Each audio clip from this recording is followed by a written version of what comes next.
చేసిన వాడు దగ్గరవాడైతే, మోసపోయిన వాడు మంచివాడైతే, దాని ఫలితం చావే అయితే, ఆ చావు కోరే ప్రతీకారాన్ని నువ్వు అనుభవించక తప్పదురా, తప్పదురా, తప్పదు.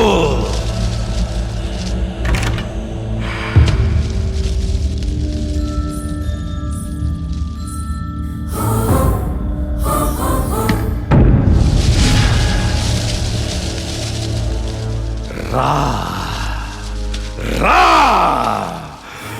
రారా.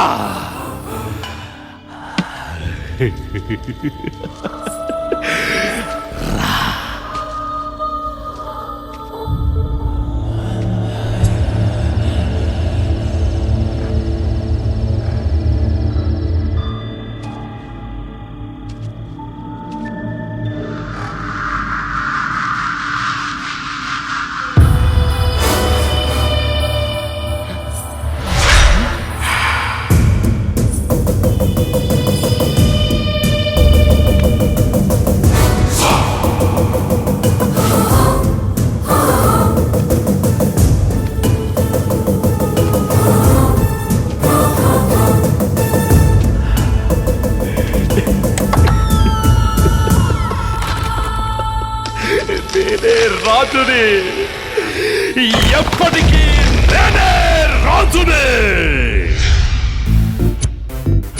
హలో హైదరాబాద్, రేడియో మిర్చి 98.3 FM. It's hot. నేను మీ ఆర్జే మాధురి. హైదరాబాదీస్ అందరికి నా నుంచి, మన సూపర్ ప్రోగ్రామ్ నుంచి సూపర్ హలో. రోజు స్పెషల్ కబుర్లతో, పాటలతో మీ టైంను సూపర్ గా పాస్ అయ్యేలా చేసే నేను ఈ రోజు మిమ్మల్ని కాస్త ఎక్సైట్ చేయబోతున్నాను. ఏంటా స్పెషల్ టాపిక్ అని ఆలోచిస్తున్నారా? అయితే జస్ట్ ఫాలో మీ. ఈ రోజు మన టాపిక్ ఆత్మలు. అవునండి, మీరు విన్నది నిజమే. ఈ ఆత్మలున్నాయా?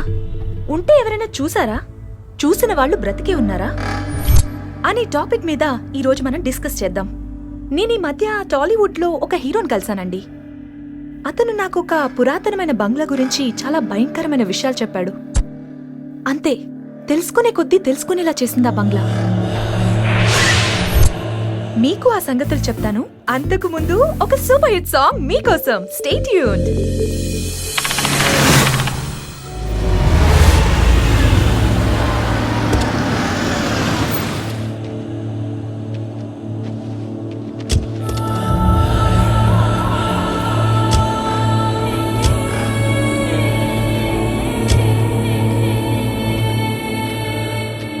భలే ఉందా లొకేషన్? పాండ్యన్ రాజ్ బంగ్లా ఇది. Shooting Sparta? కాదు, మన story discussion spot. Story discussion కా? మరి హీరో ఎందుకు?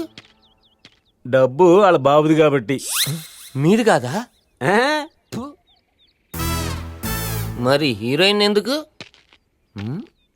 బాబు హీరోయిన్ లేకుండా కథ వినడు కాబట్టి. మరి తెచ్చుకున్నారా ఏంటి? అదే స్టోరీ రాయడానికి పేపర్ పెన్. ఓ, ఇంతకి రైటర్ రెడీ? రైటర్లు రాత్రికి వస్తారు. రైటర్లా? లో బడ్జెట్ మూవీ అన్నాడు, బడ్జెట్ పెంచేస్తున్నాడు. కొంచెం చూసుకోండి. మరి నీ రెమ్యునేషన్ దక్కించుకోవచ్చుగా. ఆయన చెప్పినట్టు చేద్దాం, పదండి. అయితే పద. జాగ్రత్త. సారీ, మధ్య కామెడీ చేయడానికి ట్రై చేస్తున్నాడు. పదండి పదండి. అర్థమైందనుకుంటా.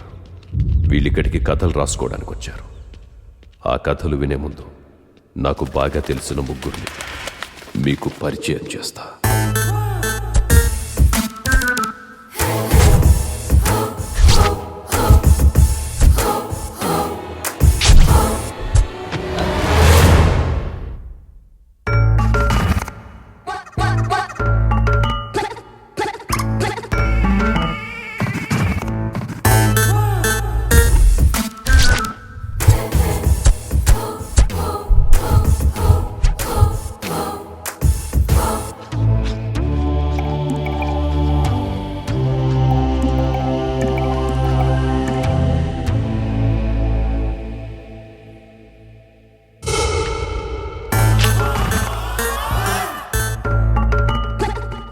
హాయ్,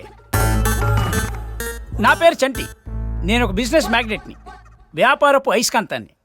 64 కళల్లో నాది ఒక కళ, చోర కళ. నేను ఇప్పటిదాకా 99 దొంగతనాలు చేశాను. నేను ఇప్పుడు చేయబోయేది 100వ దొంగతనం.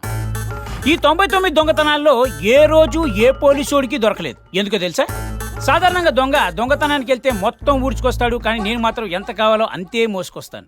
అతిగా ఆశపడే దొంగోడు, అతిగా ఆవేశపడే పోలీసోడు సుఖపడినట్లు చరిత్రలో లేదని మా బాస్ చెప్పాడు. ఇప్పుడు నాకు బైక్ కావాలి, అందుకే ఈ 100వ దొంగతనం. కత్తి ఎప్పుడైనా అవసరం పడుతుందని, తాడు తొందరగా దూకి పారిపోవడానికి, టార్చ్ లైట్ చీకటి కదా కనబడకపోతే ప్రాబ్లం అవుతుందని. ఇదే 100వ దొంగతనం కదా, గుర్తుంచుకోవడం కోసం. 99 కూడా ఇక్కడేనే.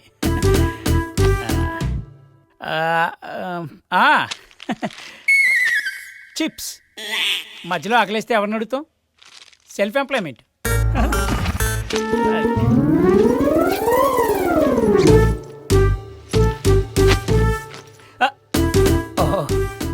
Don't go away, watch the thief theory.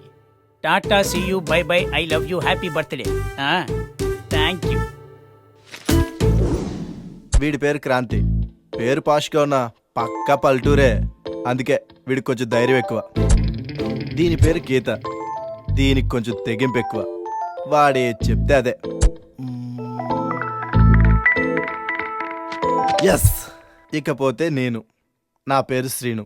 నా దగ్గర ఉన్నది వీళ్ళిద్దరి దగ్గర లేదు. ఏ ఏ ఏ నాటి, అదే పిరికితనం.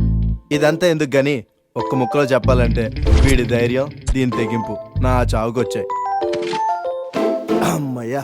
అరే బా, మనకు మంచి ప్రాజెక్ట్ దొరికేసింది బా.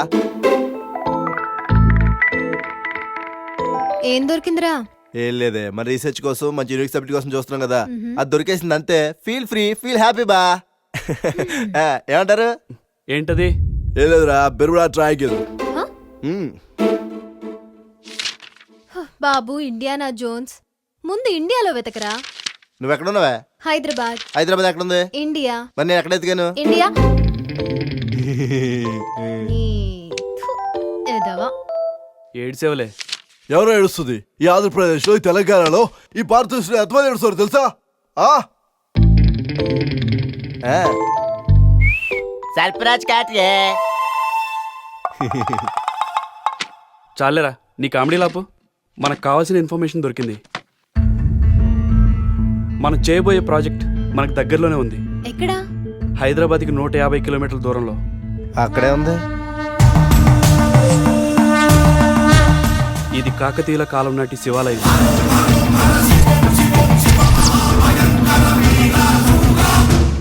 అది మన రీసెర్చ్ మెటీరియల్. గుళ్ళే ఉంటారా? అన్ని రాళ్లేగా. రాళ్ళు కాదురా, వజ్రాలు. వజ్రాలా?